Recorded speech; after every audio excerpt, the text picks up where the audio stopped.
오늘 하나님께서 우리에게 주시는 말씀 함께 보십니다. 오늘은 한 절 아주 짧습니다. 데살로니가전서 5장 18절 말씀, 신약 성경 329페이지 근처에 있습니다. 우리 한 목소리로 크게 합독 한번 해보도록 하겠습니다. 데살로니가전서 5장 18절 다 찾으신 줄 알고 다 같이 합독합니다. 시작. 범사에 감사하라. 이것이 그리스도 예수 안에서 너희를 향하신 하나님의 뜻이니라. 아멘. 할렐루야. 주님의 이름으로 주님의 전에 모이신 여러분 한 분 한 분을 사랑하고 축복합니다. 아멘. 아멘. 벌써 2024년 올해도 11월을 맞이하게 되었고요. 오늘은 그 11월의 중간쯤에 우리가 한 해를 되돌아보면서 주님이 베풀어 주신 은혜를 기억하며 감사하며 감격하는 추수감사절로 또 지키는 주일입니다.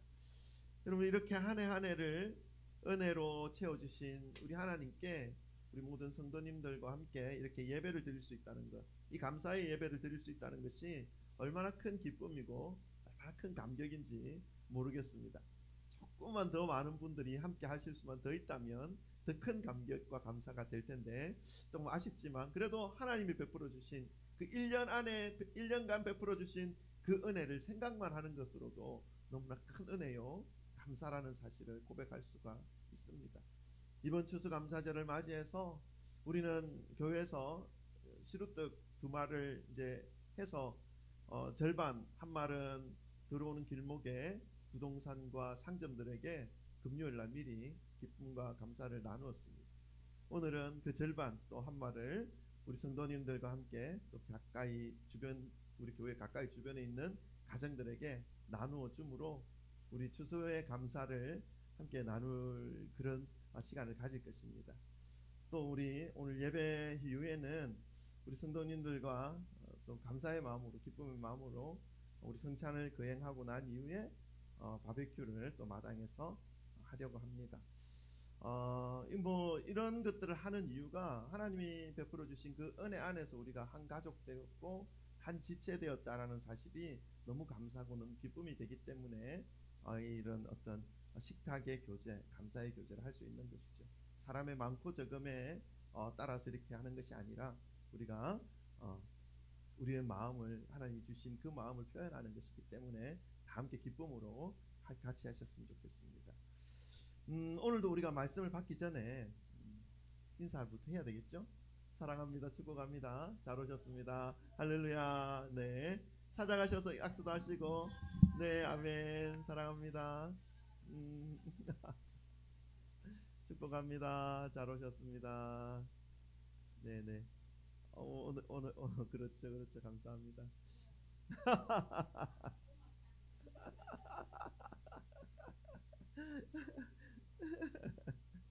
감사합니다. 이렇게 같이 함께 예배드리는 것이 얼마나 감사한지 모르겠어요. 이 추수감사절이라고 하는 것에 대해서 이 추수감사절이라는 이름 때문인지 주로 농작물 소출에 대한 감사의 개념으로만 알고 있는 분들이 참 많습니다. 그러나 오늘날의 농작물을 추수해서 하나님 앞에 곡물을 드려서 추수를 감사하는 그러한 일은 주로 시골에서 이루어지는 모습일 뿐입니다. 근대화되었고 산업화되은 이 도시 지역에서는 농작물에 대한 어떤 소출에 대한 감사라기보다는 한 해 동안 베풀어 주시고 하나님께서 지켜주시고 인도해 주셔서 매일매일 손이 놀지 않고 직장에서 사업장에서 그리고 베풀어 주신 그 삶의 터전에서 경제활동을 통해서 결실을 맺게 해주신 그러한 은혜를 기억하면서 감사하면서 이런 추수감사의 예배를 올려드리는 그러한 의미가 있는 것입니다. 이렇게 보면 추수감사 예배라는 말보다는 한 해 동안 베푸신 은혜에 대한 감사 예배라는 말이 더 의미적으로는 맞을 수도 있습니다.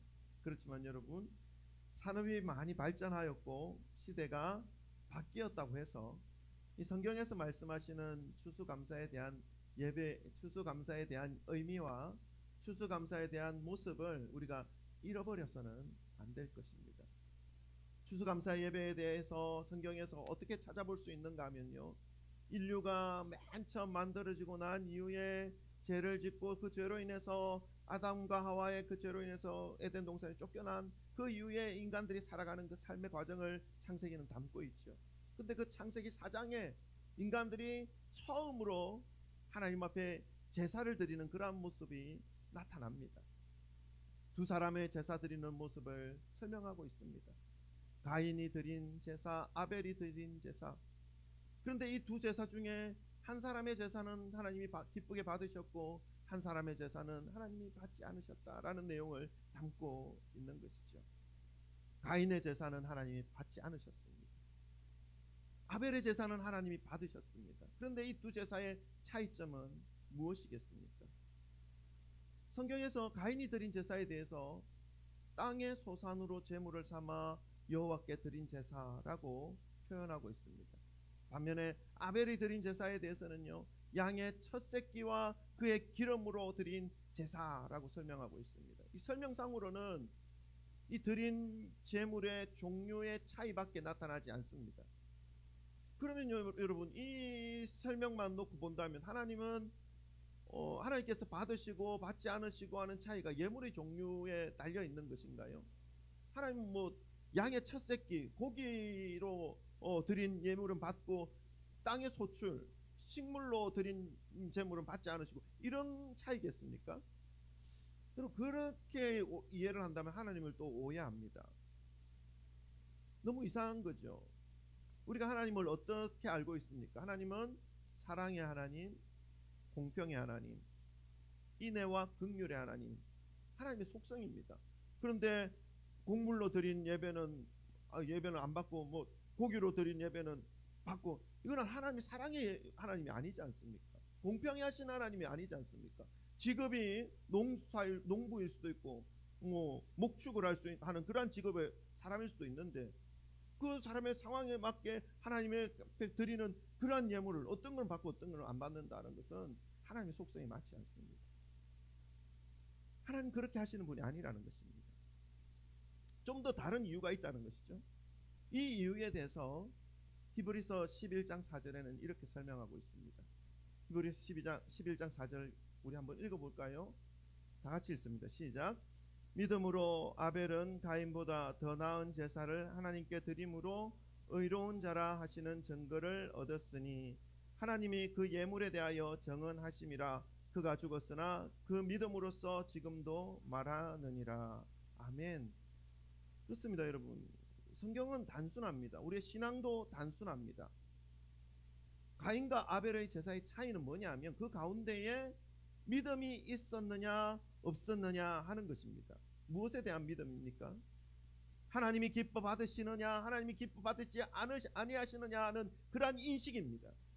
좀 더 깊이 들어간다면 하나님께서 나의 삶에 함께 주신 것으로 인해서 내가 살아가고 있다 하는 것을 매 순간 믿으면서 하나님께 나아갔느냐, 그렇지 않고 그냥 절기니까 하나의 형식에 맞추어서 나아갔느냐 하는 그것의 차이라는 것입니다.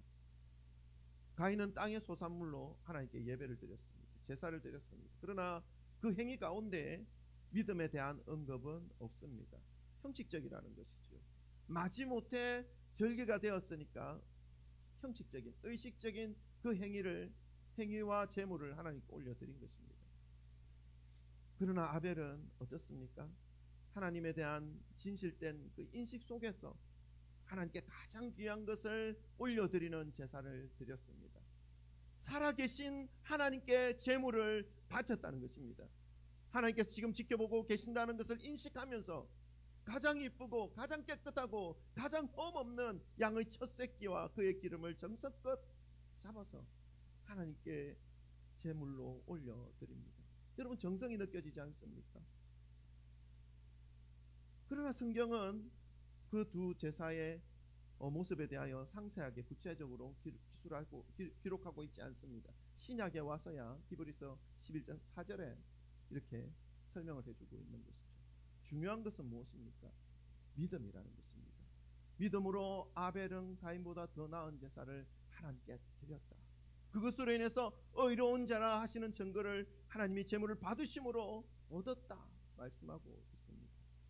여러분, 우리의 예배의 모습, 우리가 매주마다 하나님 앞에 예배 드리는 이 예배의 모습은 마치 가인과 아벨이 제사 드리는 그 제사의 모습과 동일합니다.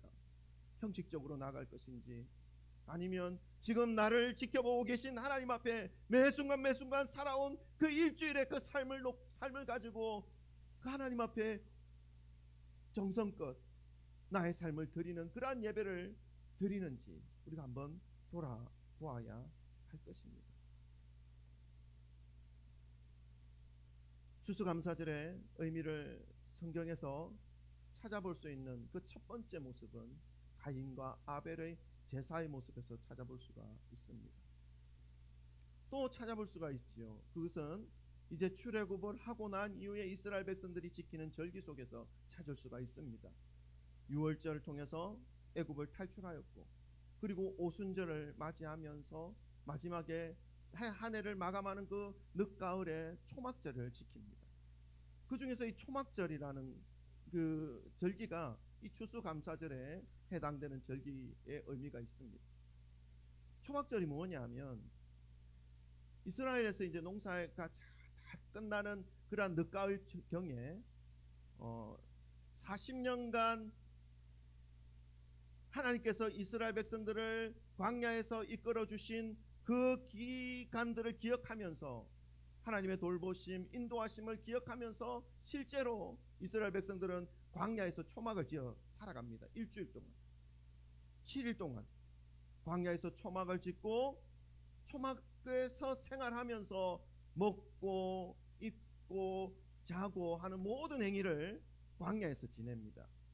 이러한 기간 동안에 이스라엘 백성들이 무엇을 느끼냐면요, 광야에서 초막을 짓고 거기서 거주하는 일주일 동안 하나님의 도우심, 하나님의 지키심이 아니면 이 광야에서 살아갈 수가 없구나 하는 것을 실제로 체험하면서 이 모든 것을 허락해 주신 하나님에 대하여 감사하며 감격하며 제사를 올려드리는 그러한 절기가 바로 초막절입니다. 다시금 광야의 시절을 기억하면서 온전히 여호와 하나님만을 의지하여야 이 광야를 통과할 수 있고 이 척박한 세상을 이겨낼 수 있구나 하는 것을 깨달으면서 신앙의 초심을 회복하는 그러한 이스라엘의 절기가 바로 이 초막절입니다. 그러한 초막절의 의미가 바로 이 추수감사절의 의미와 연결되어져 있습니다. 오늘날 산업화가 되어 있고 도시화가 되어 있어서 구약에 추수감사절이 필요 없다라고 말하는 사람들까지 생겨나고 있습니다. 그런데 여러분, 이러한 모습은 이러한 추수감사절의 의미를 제대로 알지 못하는 분들의 생각입니다. 성경 속에서의 어떤 추수감사절의 의미뿐만 아니라 우리 인류 역사 속에서도 이 추수감사절의 모습을 우리가 발견할 수가 있습니다. 추수감사절은 청교도들과 아주 밀접한 관련이 있습니다. 영국의 그리스도인들이 1602년에 당시의 카톨릭은 아주 세력이 막강했습니다. 그 카톨릭과 결탁한 영국의 당시 국왕인 제임스 1세의 그 박해로 인해서, 기독교에 대한 박해, 신교에 대한 박해, 그리스도교에 대한 박해로 인해서 그 체계 속에서 탈출하는 일이 벌어지죠. 신앙의 자유를 찾아서 생명을 걸고 배를 탑니다.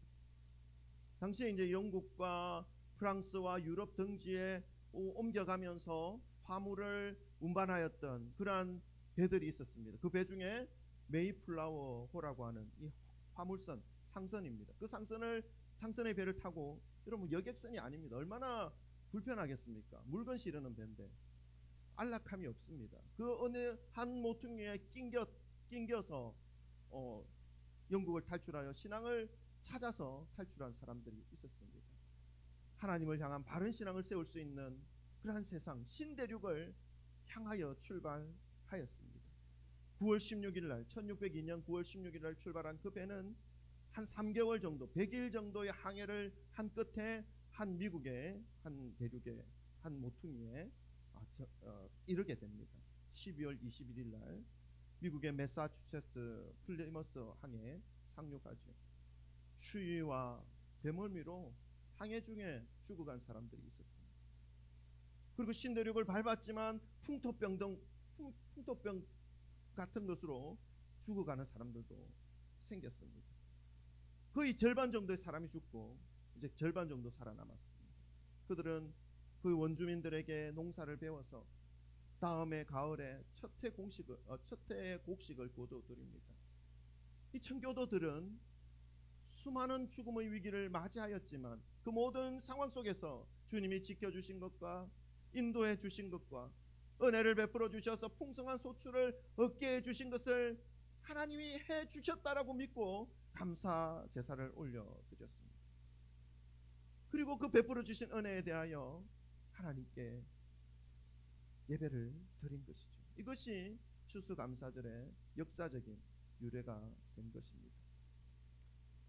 추수감사절의 의미를 성경적으로도 그리고 역사적으로도 우리가 잠깐 짧게 살펴볼 수 있었습니다. 여러분, 우리는 지금 성경시대보다도 청교도들이 신대륙을 발견하기 위해서 그렇게 살아가고 그 신대륙을 발견해서 하나님 앞에 주님을 의지하면서 살아가는 그 척박한 시절보다 더 발전된 시대, 더 풍성한 시대 속에서 지금 살아가고 있습니다. 물질에서나 양식의 면에서나 어느 부분에서라도 비교가 되지 않을 만큼 풍성한 시대에 살고 있지요.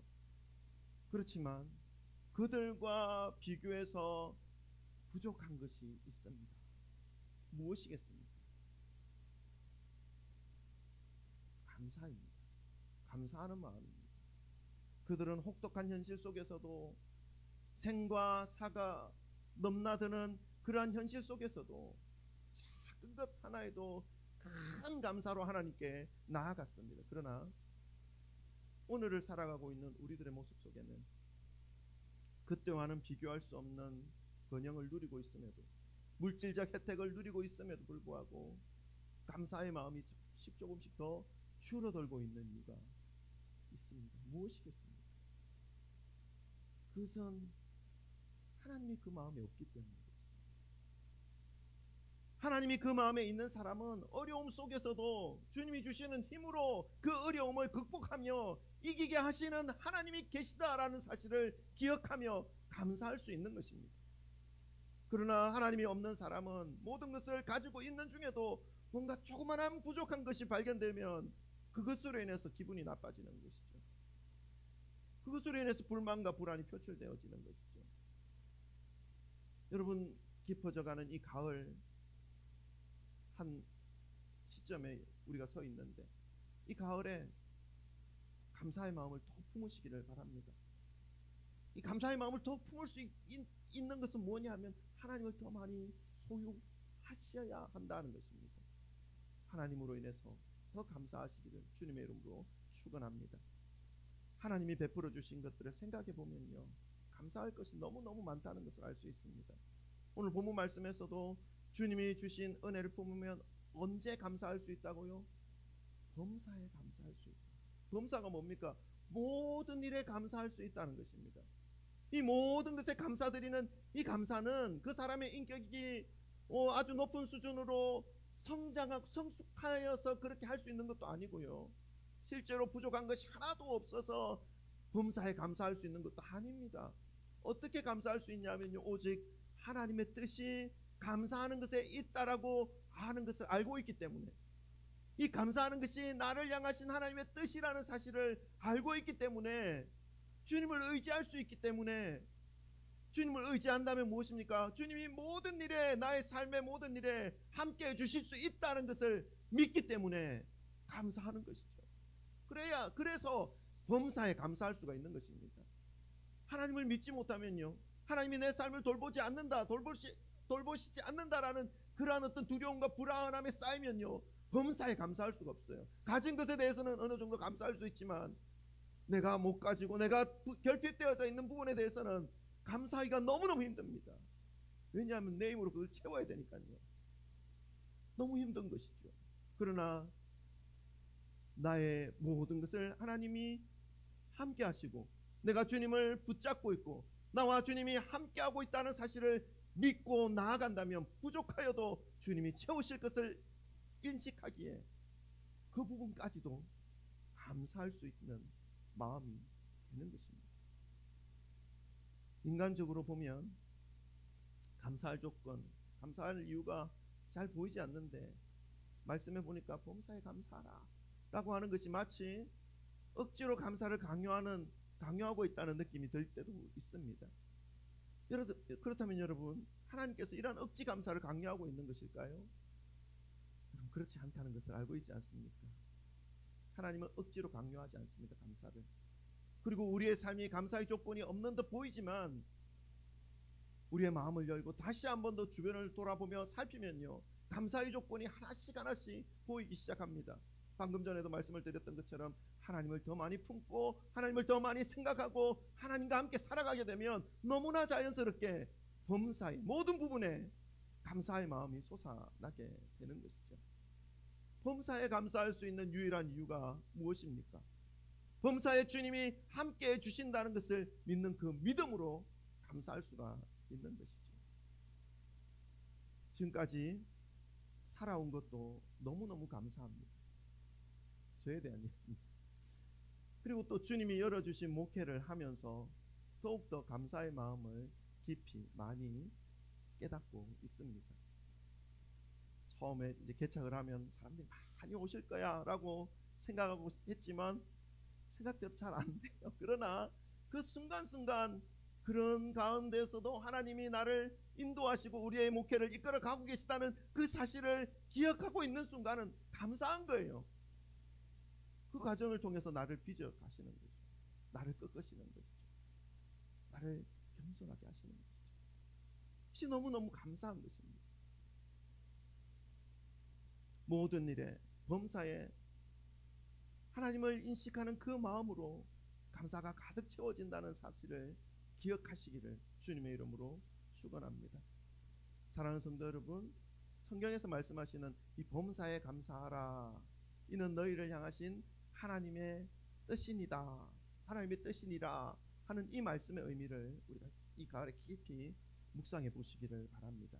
그래서 억지 감사를 만들어서 감사하는 모습을 하라는 그러한 모습이 아니라, 하는 그런 모습이 아니라 우리의 마음에 다시금 주님으로 채워서 하나님으로 채워지어서 주님으로 인해서 감사하고 주님으로 인해서 기뻐할 이유가 되는 그러한 삶을 살아가시기를 주님의 이름으로 축원합니다.